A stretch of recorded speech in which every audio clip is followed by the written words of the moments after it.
Hello. জি sir, বুঝতে পেরেছি। জি sir, হ্যাঁ, বুঝতে পেরেছি তোমরা কি ব্যাপারটা। বুঝতে পেরেছো? জি স্যার, জি সম্পূর্ণ স্যার। বুঝতে পেরেছি। জি স্যার।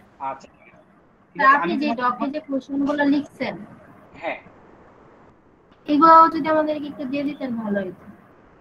এই যে আমি এখনই দিয়ে দিচ্ছি, কিরকম দেখো। টাইপের কোশ্চেনের অ্যান্সার করবো আমরা। আচ্ছা, ঠিক আছে, ঠিক আছে। তোমরা এখানে কখনো এডিট করার চেষ্টা করবে না।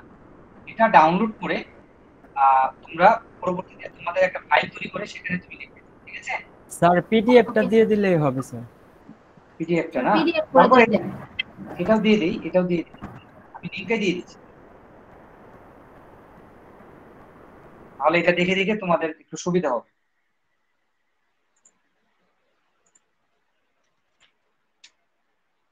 ওকে, আমি আমি শেয়ার দিয়ে দিচ্ছি। হ্যাঁ, তোমরা একটু ডাউনলোড করে নিও। আহ, স্যার থ্যাংক ইউ। এখন আসো, আমরা একটু তোমাদের কিছু বিষয় একটু আইডিয়া দিই। আমরা রিভিউ আর্টিকেল নিয়ে অন্য একদিন আলোচনা করব যদি আমাদের সময় থাকে। আমি বেশ কিছু টিউটোরিয়াল এখানে অ্যাড করেছি, এই যে এটাকে বেশি ফোকাস করবা। এখানে এই যে রিসার্চ একাডেমি বলে একটা ওয়েবসাইট আছে এলসভিআর এর। এটা আসলে এলসেভিয়ার, উচ্চারণটা হলো এলসেভিয়ার। আমরা এলসভিআর বলে ফেলি আর কি সংক্ষিপ্ত ভাবে। এলজেভিয়ার, এলজেভিয়ার, ঠিক আছে। তো এলজেভিয়ার একটা পাবলিশার, তারা রিসার্চ পেপার পাবলিশ করে থাকে, বাট তারা বেশ কিছু আর্টিকেল দিয়ে রাখছে, যে আর্টিকেল গুলা তুমি পড়ে বুঝতে পারবা কিভাবে আমরা রিসার্চ পেপার লিখতে পারি, কিভাবে একটা রিভিউ আর্টিকেল আমরা রিভিউ করতে পারি, কিভাবে একটা ম্যানুস্ক্রিপ্ট আমরা রেডি করতে পারি। এই বিষয়গুলো তুমি এখানে পাবা। আমি এখানে লিঙ্কটা দিয়ে দিয়েছি, এখানে তুমি দেখতে পারবা। এখানে আরেকটা ওয়েবসাইট আছে টেইলর অ্যান্ড ফ্রান্সিস, এটাও আরেকটা পাবলিশার যারা বিখ্যাত, ঠিক আছে। এই স্প্রিঙ্গার, এলসেভিয়ার, টেইলর অ্যান্ড ফ্রান্সিস, এরা সব অনেক বিখ্যাত পাবলিশার, ঠিক আছে। এখানে রিসার্চ পেপার পাবলিশ হওয়া মানে অনেক অনেক ডিমান্ডফুল একটা বিষয়। তো এই বিষয়গুলা, এখানে তুমি ভালো টিউটোরিয়াল পাবা। আমরা যে বিষয়গুলো আলোচনা করেছি আসলে এই বিভিন্ন টিউটোরিয়াল থেকে নিয়েই আমি নর্মালি এটাকে একটু অর্গানাইজ করেছি, ঠিক আছে। তো এখানে তুমি টিউটোরিয়াল গুলা পেতে পারো, তোমার হেল্পফুল হতে পারে যদি তুমি রিসার্চে ইন্টারেস্টেড থাকো ইন ফিউচার, তাহলে এটা তোমাকে হেল্প করবে। আমরা রাইটিং টুল হিসেবে অবশ্যই overleaf.com ইউজ করবো অলওয়েজ, চেষ্টা করবো এটা শিখে ফেলার। এটা টিউটোরিয়াল তুমি পাবা এদের ওয়েবসাইটে, তুমি পাবা। যদি হেল্পে এখানে যাও, হেল্পে যাও, হেল্পে গিয়ে তুমি ডকুমেন্টেশন যদি দেখো, এখানে তুমি দেখবা যে তাদের টিউটোরিয়াল আছে। এখানে 30 মিনিটসের একটা টিউটোরিয়াল আছে। এটাকে যদি ফোকাস করতে পারো, এই যে এখানে দেখবা যে 30 মিনিটসের একটা টিউটোরিয়াল আছে। এই টিউটোরিয়ালটাকে তুমি ফোকাস করলে তুমি দেখবা যে শিখে গেছো, ঠিক আছে। এই ওভারলিপ তুমি ইউজ করতে পারবা। তো রাইটিং টুল হিসেবে আমরা ওভারলিপ ইউজ করব। আরেকটা বিষয়, রাইটিং করার পরে আমাদের যে কাজটা করতে হবে, আমাদের গ্রামাটিক্যালি আমরা ঠিক আছে কিনা, এটার জন্য আমাদের যে টুলসটা, সেটা একটু লিখে দেই। এটা অবশ্যই আমাদের ফলো করতে হবে। আমরা যে নিজেরা লেখা লিখতেছি, সেই লেখা লেখার পরে আমাদের অবশ্যই সেটা গ্রামারলি দিয়ে চেক করতে হবে। গ্রামারলি যে ফ্রি ভার্সন আছে ওটা দিয়ে করলেই হবে। গ্রামারলি, ঠিক আছে। গ্রামারলি একটা সফটওয়্যার। এই গ্রামারলি সফটওয়্যারটাও আসলে এনএলপি দিয়ে করা, ন্যাচারাল ল্যাঙ্গুয়েজ প্রসেসিং ইউজ করে তারা এটা ডেপ্লয় করছে, ঠিক আছে। সো এই গ্রামারলি সফটওয়্যার দিয়ে আমরা আমাদের গ্রামারটাকে চেক করে নিব। আমরা যে রাইটিংটা লিখছি সেটা ফাইনাল চেকিং দিব before submitting the paper in the conference. So আমরা এটা চেক করে নিব, ঠিক আছে। দেন রেফারেন্স ম্যানেজমেন্ট আমরা কিভাবে করতে পারি, রেফারেন্স এটা নিয়ে আসলে অনেক আরেকটা ক্লাস লাগবে।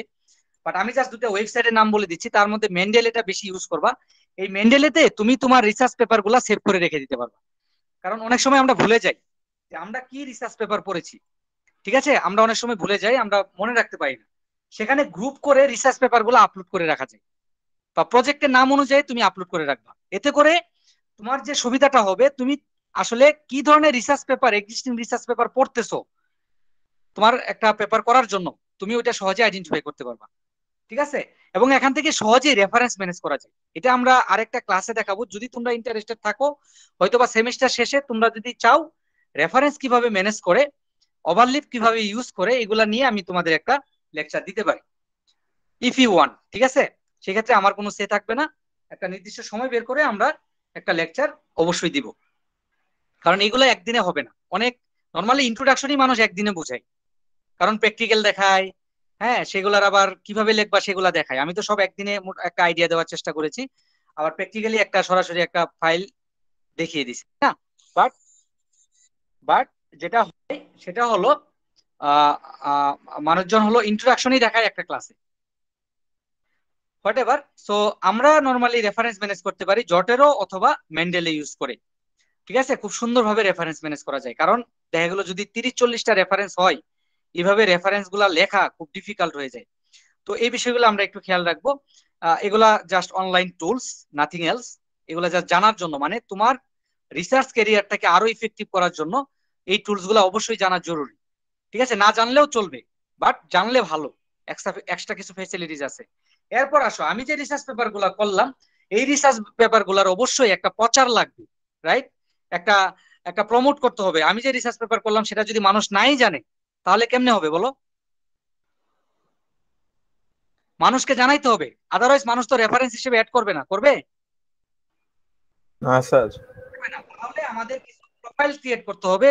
কিছু প্ল্যাটফর্ম আছে, যেমন একটা রিসার্চ গেট, এটা হলো সবচেয়ে পপুলার একটা প্ল্যাটফর্ম রিসার্চারদের জন্য। এখানে অনেক ভালো ভালো রিসার্চার, ঠিক আছে, তারা কি করে, তাদের রিসার্চ পেপার গুলা শেয়ার করে। কারণ অনেক সময় রিসার্চ পেপার গুলা কিনতে হয় পাবলিশারদের কাছ থেকে, যেটা কিনা আমাদের পক্ষে, বিশেষ করে আমাদের বাংলাদেশের পক্ষে কিনাটা খুব ডিফিকাল্ট। যদি তুমি অর্গানাইজেশনাল আন্ডারে তুমি যদি কিনতে চাও, তাহলে তাদের যদি ফ্রি অ্যাক্সেস থাকে সেক্ষেত্রে হয়তো বা পারবা, আদারওয়াইজ পারবা না, আমাকে টাকা দিয়ে কিনতে হবে। তাহলে এটা এমন একটা প্ল্যাটফর্ম যেখানে মানুষজন তাদের প্রতিনিয়ত আপডেটেড রিসার্চ গুলা শেয়ার করে, এবং সেই রিসার্চ পেপার গুলা তুমি ডাউনলোড করতে পারবা। যদি ডাউনলোড করা না যায়, তুমি তাহলে রিকোয়েস্ট করে পাঠাইতে পারবা যে আমি তোমার রিসার্চ পেপারটা পড়তে চাই, তুমি কি আমাকে পাঠাবা? তাহলে সে অবশ্যই তোমাকে রিসার্চ পেপারটা তোমার মেলে পাঠাই দিবে। রিকোয়েস্ট করার 1-2 দিনের মধ্যে চলে আসবে, দেখবা। এতে করে অনেক ফ্রি পেপার আমরা পেতে পারি এটার মাধ্যমে, এবং দুনিয়াতে কি ধরনের রিসার্চ হচ্ছে আমরা সহজেই বুঝে যাব। এখানে অ্যাকাউন্ট খোলার জন্য জাস্ট একটা তোমার ইনস্টিটিউশনাল যে ইমেলটা আছে সেটা দিয়ে তুমি অ্যাকাউন্ট ক্রিয়েট করতে পারবে ইজিলি। আর তো আমি জানি তোমাদের সবার এই ধরনের ইমেল আছে, রাইট? সবার diu.edu.bd জি এই স্যার। ধরনের ইমেল। সেই ক্ষেত্রে তুমি সহজেই এখানে অ্যাকাউন্ট ক্রিয়েট করে এখানে জয়েন হতে পারো এখনই। ঠিক আছে, তো এটা একটা ওয়ে রিসার্চারদের সাথে কানেক্টেড থাকা। আরেকটা ওয়ে হলো, তোমার প্রোফাইলটাকে তুমি যদি এনরিচ করতে চাও, অবশ্যই তোমার একটা গুগল স্কলার প্রোফাইল লাগবে, যেখানে তুমি প্রতিনিয়ত তোমার সাইটেশন গুলা মনিটরিং করতে পারবা। গুগল স্কলার অটোমেটিক্যালি তোমার পেপারটা সাইটেড হয়েছে কিনা সে কাউন্ট করে নিয়ে এসে এখানে অ্যাড করে, এবং তুমি সেটা দেখতে পাবে। কারণ আমরা তো জানি না কে সাইটেড করতেছে কে করতেছে না, জানি না। এটার জন্য একটা প্ল্যাটফর্ম দরকার। তো গুগল স্কলার আমাকে এই ক্ষেত্রে হেল্প করে। এটা আমার নিজের প্রোফাইল, এখানে আমার পেপার গুলো আছে, এবং যে পেপার গুলা সাইটেশন হয়েছে সেই লিস্ট আকারে এখানে এখানে দেওয়া আছে।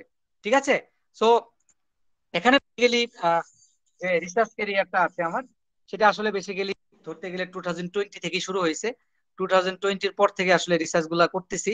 এর আগে নর্মালি ওই যে স্টুডেন্ট হিসেবে 1-2টা পেপার হয়েছে স্যারদের সাথে, বা থিসিস পেপার বা মাস্টার্স এর, অনার্স এর সেই পেপার গুলার। সো ওগুলো আসলে তেমন একটা সাইটেশন হয়নি, বাট 2020 থেকে সাইটেশন শুরু হয়েছে।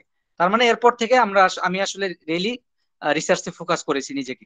ঠিক আছে, তো এই সাইটেশন গুলা হইলে আসলে নিজেরও ভালো লাগে, এবং তুমি বুঝতে পারো যে তোমার রিসার্চ পেপারটা আসলে ভালো ছিল। কারণ কেউ যদি সাইটেশন না দেয় বা সাইটেশন না করে, তাহলে বুঝতে হবে রিসার্চ ওয়ার্কটা মনে হয় ইফেক্টিভ না। তাহলে অবশ্যই গুগল স্কলার তুমি একটা প্রোফাইল ক্রিয়েট করবা। তোমার যদি একটা জিমেল অ্যাকাউন্ট থাকে, তুমি তোমার গুগল স্কলার অ্যাকাউন্টে জাস্ট ক্লিক করলেই হবে, তোমার অ্যাকাউন্ট ক্রিয়েট হয়ে যাবে। ওকে, ওকে, ফাইন। তো গুগল স্কলার তোমাকে হেল্প করবে, তোমার রিসার্চ পেপার গুলা সে লিপিবদ্ধ করে দিবে, এবং যদি অটোমেটিক না আসে, তুমি রিসার্চ পেপার গুলো অ্যাডও করতে পারবে, এখানে ম্যানুয়ালি অ্যাড করতে পারবা, manually. But Google scholar normally তোমার রিসার্চ পেপার পাবলিশ হয়ে গেলে সে অটোমেটিক্যালি এখানে অ্যাড করে দেয়। আর যদি না করে, তাহলে তুমি ম্যানুয়ালি অ্যাড করতে পারো। তাহলে এখানে আমরা এই বিষয়গুলো দেখতে পারি। এখানে এগুলার কিছু মিনিং আছে, এগুলো আসলে এখন বুঝবা না। এখানে I10 ইন্ডেক্স মানে হলো তোমার 3টা পেপার আছে যেগুলার সাইটেশন 10টার উপরে। আমি যদি হিসাব করি, তাহলে আমার 3টা পেপার দেখো 10টার উপরে সাইটেশন হয়েছে, এই জন্য I10 ইন্ডেক্স 3। বুঝছো? সো এগুলা আস্তে আস্তে আমরা বুঝবো, একদিনে আসলে বুঝবো না। দেন একটা অর্কিড আইডি থাকবে, দুনিয়ার সকল রিসার্চারদের একটা অর্কিড আইডি থাকে। এটা ইউনিক, প্রত্যেকটা রিসার্চারের একটা ইউনিক আইডি।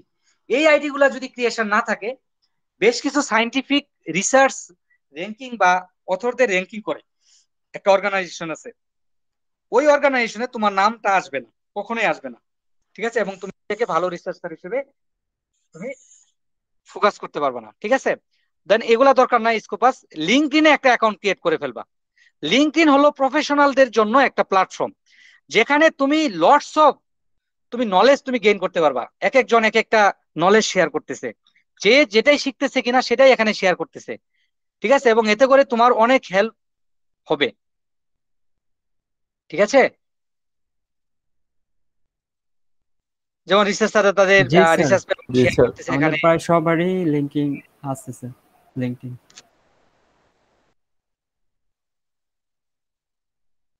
হ্যাঁ, শুনতে পাচ্ছো? জি স্যার, শুনতে পাচ্ছি আপনাকে। জি স্যার। তো তোমরা লিঙ্কডইনে একটা অ্যাকাউন্ট ক্রিয়েট করে ফেলবে, এবং এখানে সবাই যে যেটা শিখতেছে সেটা এখানে ফোকাস করার চেষ্টা করে। ম্যাক্সিমাম ক্ষেত্রেই ইদানিং কিছু মানুষ এখানে ঢুকে গেছে যারা ফেসবুকের মতো পোস্ট দেয়, বুঝছো, যেটা কিনা সবাই আমরা এখানে অনেকেই আছে, অনেক প্রফেসররাও এটা তোমার ডিক্লাইন করে যে এটা এখানে এখানে পোস্ট দেওয়া যাবে না।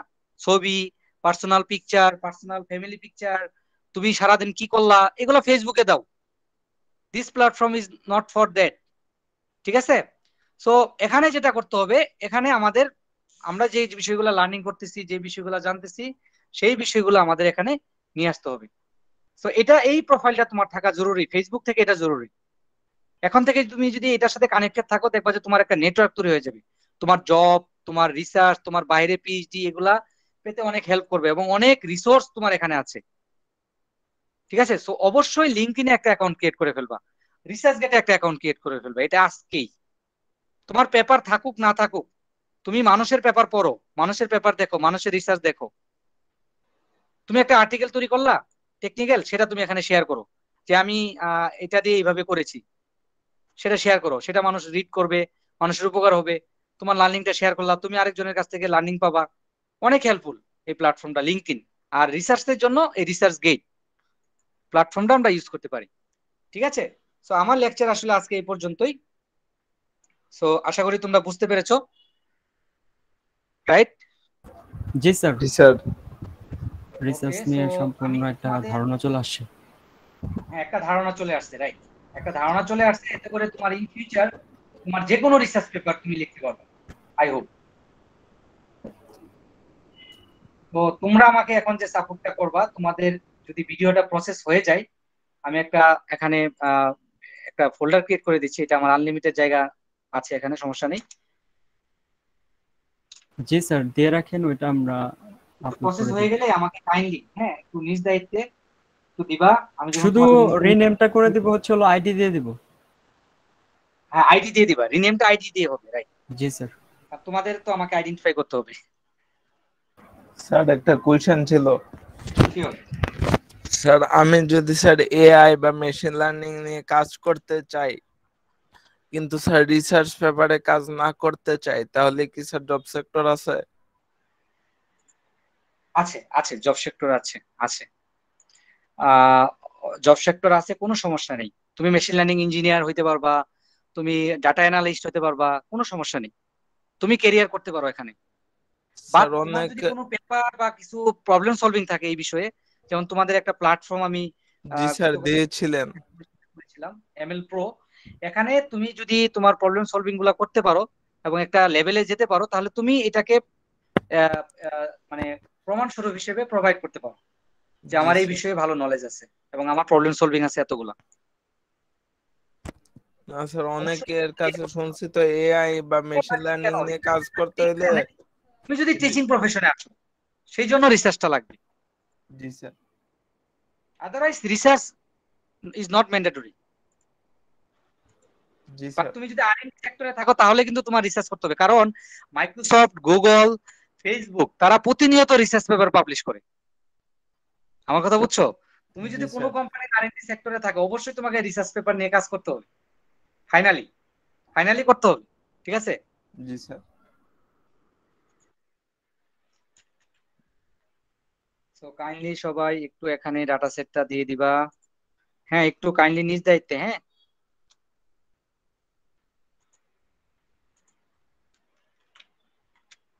সো আমার মনে হয় আজকের লেকচারের পরে তোমরা তোমাদের রিপোর্ট রাইটিং এ লিস্ট কোনো প্রবলেম থাকার কথা না,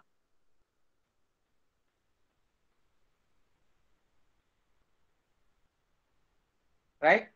জি স্যার। ওকে, জি তো স্যার। আমরা আসলে একটু লম্বা সময় নিয়ে ফেললাম, 1 ঘন্টার কথা বলেছিলাম, 1.5 ঘন্টা হয়ে গেল। So thank you so much for your kind support, and আমরা ক্লাসটা এখানে শেষ করে দিতে পারি। জি স্যার।